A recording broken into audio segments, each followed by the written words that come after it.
आज विश्व एक अजीब दौर से गुजर रहा है। कहीं आतंकवाद, कहीं क्षेत्रवाद, कहीं हथियारों की होड़, कहीं परमाणु बम का भय। मनुष्य चांद पर पहुंच गया, लेकिन मन के अंधकार से अभी भी मुक्त नहीं हो पाया। हम पूछते हैं, युद्ध क्यों होते हैं? आतंक क्यों जन्म लेता है? राष्ट्र क्यों डरते हैं?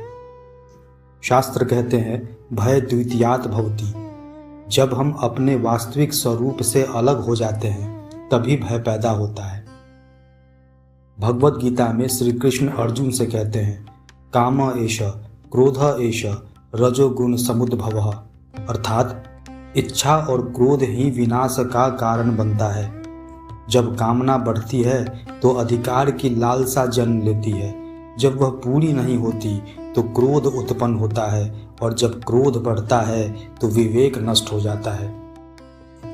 आज विश्व की समस्या तकनीकी नहीं है, समस्या चेतना की है। हमने परमाणु ऊर्जा को नियंत्रित कर लिया, पर अपने मन को नहीं। हमने मिसाइल बना ली, पर करुणा नहीं।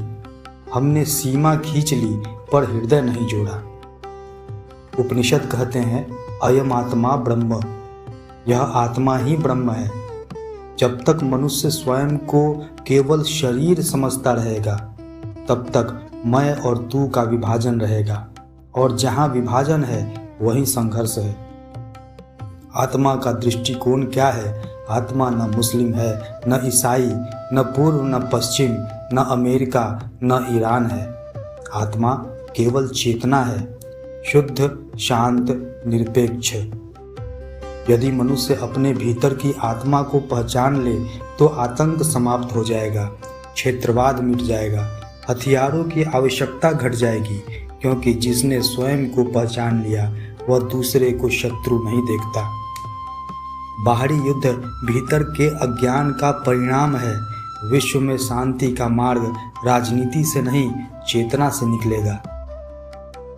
आज आवश्यकता है नई मिसाइलों की नहीं, नए मन की, नई सीमाओं की नहीं, नए संस्कारों की, नई शक्ति प्रदर्शन की नहीं, आत्मबोध की। जब मनुष्य स्वयं को आत्मा समझेगा, तब विश्व को शत्रु नहीं, स्वयं का विस्तार देखेगा, और उसी दिन युद्ध समाप्त होना शुरू हो जाएगा। वसुधैव कुटुंबकम, संपूर्ण पृथ्वी एक परिवार है।